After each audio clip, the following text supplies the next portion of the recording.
Bonjour, je vous présente cet ouvrage.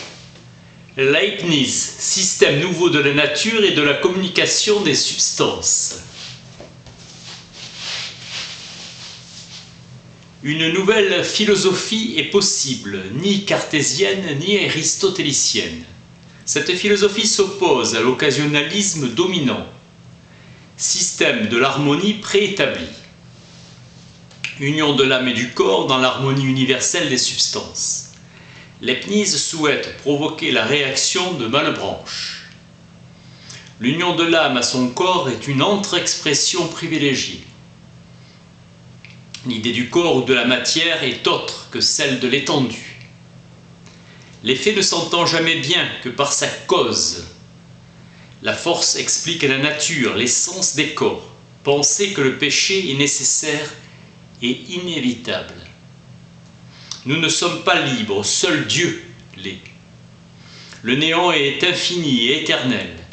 Avant tout péché, il y a une imperfection originale dans toutes les créatures qui vient de leur limitation. Dieu a créé les choses dans la dernière perfection, quoique cela ne nous paraisse pas. La sagesse divine demande la perfection. Dieu s'est tiré du mal sa sagesse infinie, affranchi du joug d'Aristote. Tout n'est que collection ou amas de parties jusqu'à l'infini. Dieu gouverne les esprits comme un prince gouverne ses sujets, ou comme un père a soin de ses enfants. La bonté divine se communique à chaque autant que la souveraine sagesse peut le permettre. Sans les véritables unités, il n'y aurait point de multitude.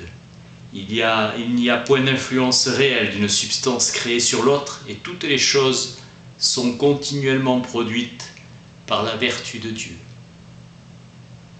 L'hypothèse de Leibniz est celle de l'harmonie ou de la concomitance. Dieu a voulu qu'il y eût plutôt plus que moins de substance.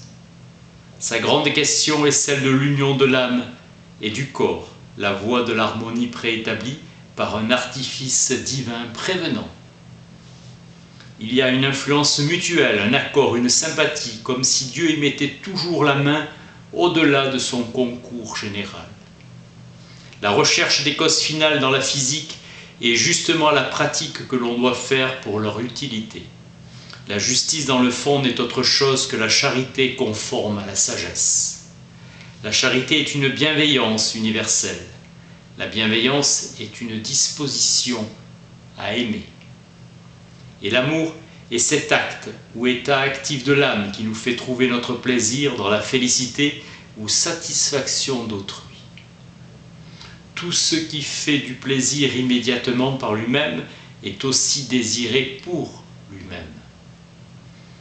Le bien de l'objet aimé pour lui-même, l'amour divin, est infiniment au-dessus des amours des créatures. Véritable désintéressement du pur amour qui ne saurait être détaché de notre propre contentement et félicité. Notre véritable félicité renferme essentiellement la connaissance de la félicité de Dieu et des perfections divines. On suppose tacitement que Dieu, ou bien l'être parfait, est possible. L'un des meilleurs fruits de la logique, à savoir que si l'être nécessaire est possible, il existe. Si l'être nécessaire n'est point, il n'y a point d'être possible. Il y a une force active dans les corps et l'expérience montre qu'il y a des mouvements dans la matière. C'est la conscience qui est en nous de ce moi qui s'aperçoit des choses qui se passent dans le corps. Spinoza a démontré qu'il n'y a qu'une seule substance dans le monde. Leibniz écrit que ces démonstrations sont pitoyables ou non intelligibles. Aucune raison de combattre la doctrine des âmes particulières. Ceux qui le font accordent que ce qui est en nous est un effet de l'esprit universel. La conception de l'être et de la vérité se trouve dans ce moi et dans l'entendement. Les quiétistes limitent les âmes à un état de fainéantise et d'inutilité au lieu qu'elles contribuent à la beauté et à l'ordre de l'univers. Spinoza, voulant qu'il existe une seule substance, à savoir Dieu qui pense, croit et veut l'un en moi. Johannes Angelus Silesius, quiétiste, écrit sur le repos des âmes en Dieu une opinion du sabbat. Les nouveaux cartésiens prétendent que Dieu seul agit. Pour Spinoza, Dieu ne produit rien et qu'il n'y a point de substance hormis la sienne. Leibniz dit qu'il n'aurait point parlé de Spinoza s'il avait pensé qu'on publierait ce qu'il écrivait. Certains esprits ingénieux peuvent en tirer les plus dangereuses conclusions.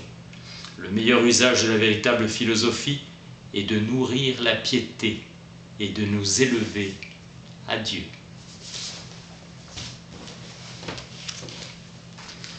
Leibniz, système nouveau de la nature et de la communication des substances. Merci.